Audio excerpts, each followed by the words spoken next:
Алтын Айдар. Бір хан болған екен. Оның екі әйелі болыпты. Олар бала таппапты. Сол уақытта ол сапарға шығуға ойланып, әйелдерінен: «Мен келгенше не істеп, не тауып қоясыңдар?» деп сұрапты. Сонда үлкен әйел айтыпты: «Мен сен келгенше алтыннан әдемілеп үй салдырамын» депті. Кіші әйел айтты: «Мен алтын айдарлы бір ұл, бір қыз табамын» депті. «Ол баланың аты Алтын Айдар болады» депті. Сонан соң бұл хан сапарға шығып кетіпті. Хан 2-3 жыл жүріп қайтып келіпті. Сонда манағы үлкен әйелі үй салдырып қойыпты. Кіші әйелі Алтын Айдарлы бала тапқан екен. Бірақ оны үлкен әйелі күндеп, бір сиқыршы әйелге айтып, баласын ұрлатып алып, құдыққа тастапты. Ол кіші әйелге: «Сен күшік таптың» деп күшік беріп бәле қылыпты. Сонда бишара тоқал жылапты да шарасыз көніпті. Манағы хан келіп күшікті көріп, тоқал әйелді қуып жіберіпті. Енді баланы әлгі кемпір құдыққа салып жіберіпті. Сонда Құдайдың құдіретімен Жәбірейіл періште құс болып келіп, аяғымен көтеріп алып кетіпті де қаланың шетіндегі бір кемпірге әкеліп беріпті. Ол кемпірдің ұлы, қызы жоқ екен. Сонда ол 2 бала 3-4 жыл тұрыпты.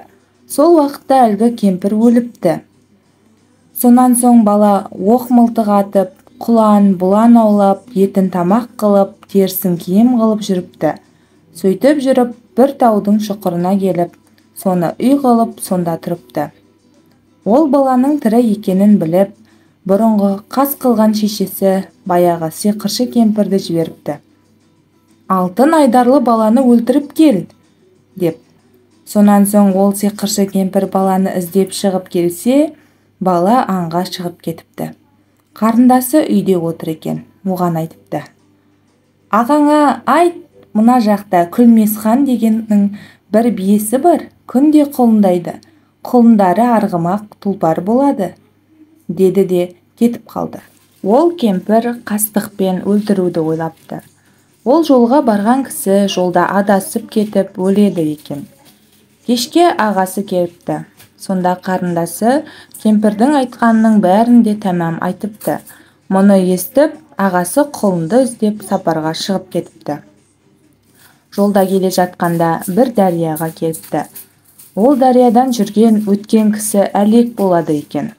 Бұл Алтын Айдар өтіп келе жатса, дарияны бір перінің қызы толқын қылып, кемені аударуға келе жатыр екен. Ол аудара бергенде, Алтын Айдарлы бала қолынан ұстап алып, қолындағы сақинасын, білезігін тартып алып, жолына жүре береді. Жүріп келе жатып, Күлмесханға келіпті. Ол Күлмесханның биесі құлындап жатыр екен.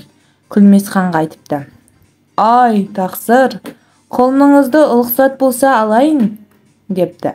Сондаған хан: «Ала ғой» депті. Олар өздері де құлындарын ала алмайды екен. Ол құлынды туысымен бір перінің қызы бермей алып кетеді екен.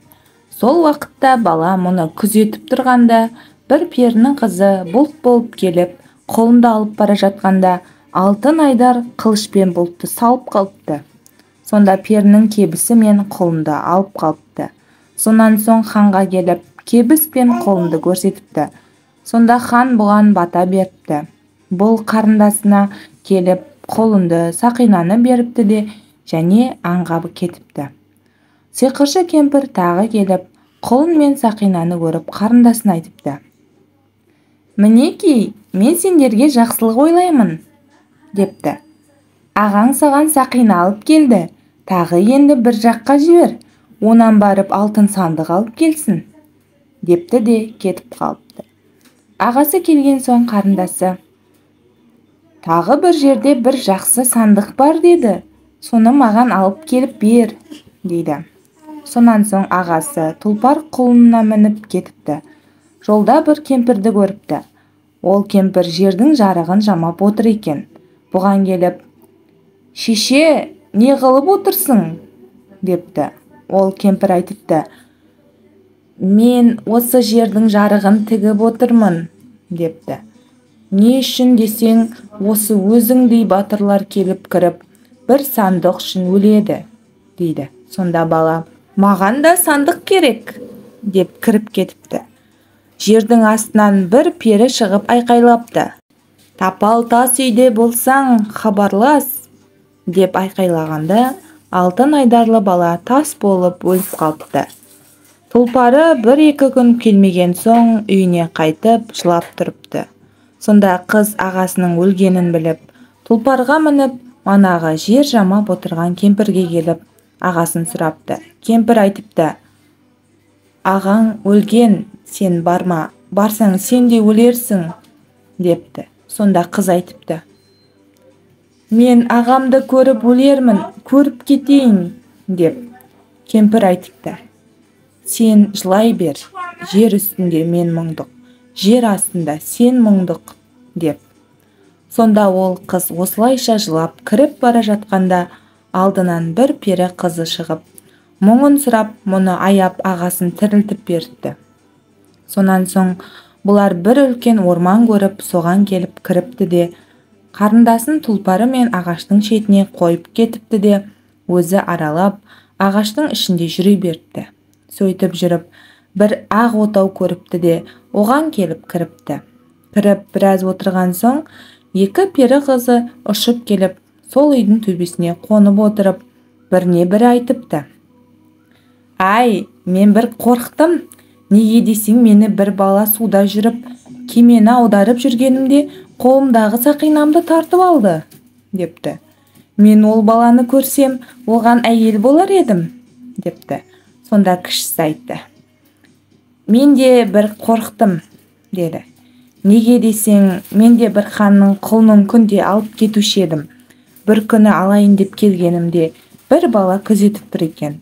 Мен ала бергенімде, менен құлымды тартып алып қалды. Ол табылса, мен де оған әйел болар едім, дегенде: міне, әйел болсаңдар, оларды тартып алған бала мен, деп түрегеледі. Сонан соң 2 қыз да бұған некесін қиып тиеді. Бұл бала қыздарды отауымен көшіріп, манағы қарындасы мен тұлпарына алып келеді. Сонан соң бәрі жиналып, бұрынғы орнына келеді. Сол жерде 4-5 жыл өмір етіп тұрады. Неше күндер өтіпті. Бала әр күнде аңға шығып жүреді екен. Бір күні аңға шығып жүрсе, бір адамды көріпті. Екеуі келе жатса, алдынан бір аң шықты да көлбектеп жүре береді. Сол уақытта бала да, қасындағы кісі де атайын деп ұмтылғанда, әлгі аң кісі болды да атайын деген кісіге айтты: мынау сенің балаң, дейді. Балаға айтты: мынау сенің әкең, дейді. Сендерді мыстан кемпір деген сиқыршы кемпір айырған, деді де өзі жоқ болды.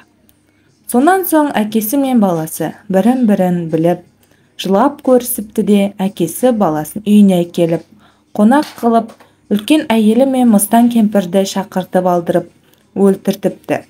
Мұның шешесін бала таппадың деп қайыршы қылып қаңғыртып жіберген екен. Соны алдырып, өзіне бұрынғыдай әйел қылыпты. Алтын айдар бала патша болыпты. Бұл баланың қарындасын, әйелдерін алдыртыпты. Бәрін жинап алып той қылдырыпты. Ат шаптырыпты. Барша мұратына жетіпті. Соңы.